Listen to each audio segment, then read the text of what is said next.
seorang wanita di Kecamatan Lalembu, Kabupaten Konawe Selatan ditemukan tewas. Korban atas nama Dede Rokayah tewas di dalam kamarnya dengan luka memar dan luka robek di bagian pelipis kanan yang bersimpah darah. Korban Dede Rokayah 55 tewas pada hari Minggu 10 September 2023 sekitar pukul 12 WITA di dalam rumah korban Desa Merongaraya, Kecamatan Lalembu, Kabupaten Konawe Selatan. Karena ini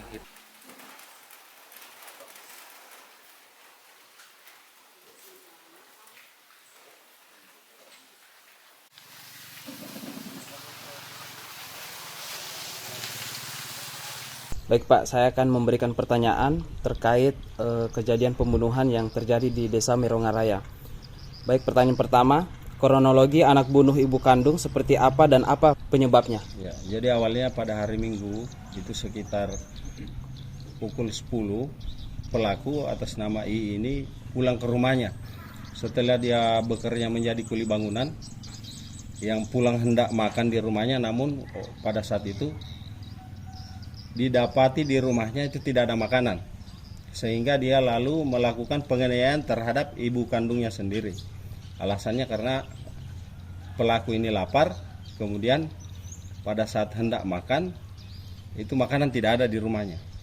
Kemudian setelah melakukan penganiayaan, pelaku ini langsung menemui tetangganya atas nama K,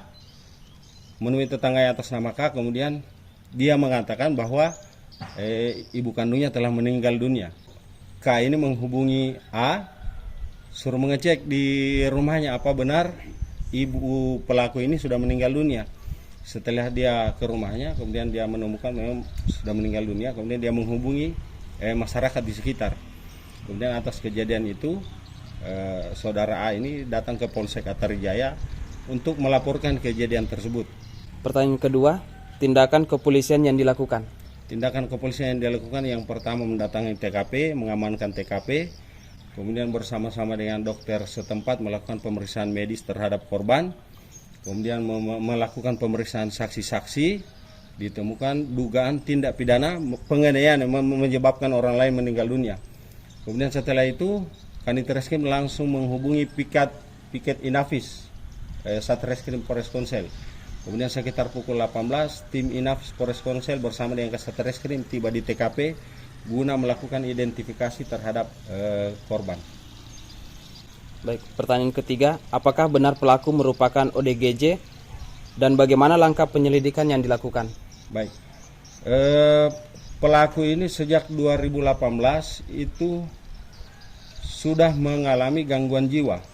Kemudian pada tahun 2020 itu pemerintah setempat juga pernah membawa korban ini ke rumah sakit jiwa untuk mengalami pengobatan dan telah berobat selama 3 bulan. Kemudian dinyatakan sudah bisa berobat jalan, sehingga pelaku kemudian dipulangkan ke kampung halamannya. Kemudian dari situ pelaku ini hidup berdua dengan korban selaku orang tua korban, sehingga sampai kejadian itu. Terima kasih. Baik, terima kasih Pak atas penjelasannya. Dalam penjelasannya, Kapolsek Atarijaya menjelaskan bahwa pihaknya mendapat laporan dari saudara Iriawan Rere tentang adanya penemuan mayat atas nama Dede Rokayah di dalam kamarnya. Setelah kami mendapatkan laporan dari saudara Iriawan Rere, kami dari Polsek Atarijaya langsung menuju TKP dan melakukan olah TKP. Dan benar bahwa korban atas nama Dede Rokayah telah tewas di dalam kamarnya. Selain itu, Ibda Reflian Budiani Esos juga menyampaikan bahwa telah melakukan pemeriksaan saksi-saksi dan telah berhasil mengamankan satu orang terduga pelaku inisial I 28 yang diduga kuat telah melakukan penganiayaan terhadap korban yang mengakibatkan korban meninggal dunia. Obatnya masih ada? ini anunya. Bisa dijelaskan di mana korbannya? Ya di sini. Ya dia lembut di sini, di kepala di sini, dia di sini, tangannya di sini berdarah. Cuma ada bekas mungkin ya di sini baru mungkin nggak tahu itu. Kan sudah di anu memang. Di sini, terus ini kasurnya kebakar, ada yang miram. Kasurnya kebakar. Ya, ini ada anu. Iya. Ada bekasnya kebakar ini sudah anu. terhambur gitu.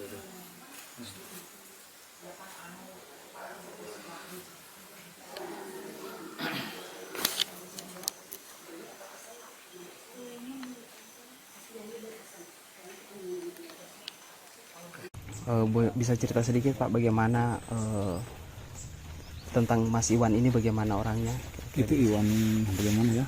Nah, orang sakit itu tidak bisa juga kan, karena dia kalau misalnya minum obat dia agak sehat gitu. Kalau sudah lepas dari obat misalnya hilang, tidak bisa juga begitu. Tidak bisa, kalau dikasih obat itu tidak bisa dibuang, tidak bisa. Berarti dia punya sedikit gangguan ya? Iya Bang Iwan. Sudah lama ini, sudah hampir 3 tahun. Oh, hampir 3 tahun. Tapi setelah maksudnya diketahui bahwa punya gangguan begitu, tapi bagaimana aktivitas sehari-harinya di sini? Kalau lagi sehat biasa kerja di kerja di Padesa, itu hari kan kerja di Padesa. Tapi kayak begitu kalau misalnya lagi kerja dia melamun sambil ketawa-ketawa gitu. Nanti kalau misalnya kerja bagus semua. Harus disuruh memang, wah cepat baru dia kerja. Kalau lebih dari kerja itu capek misalnya, dia itu melamun. Apalagi tidak ada rokok dia melamun. Begitu.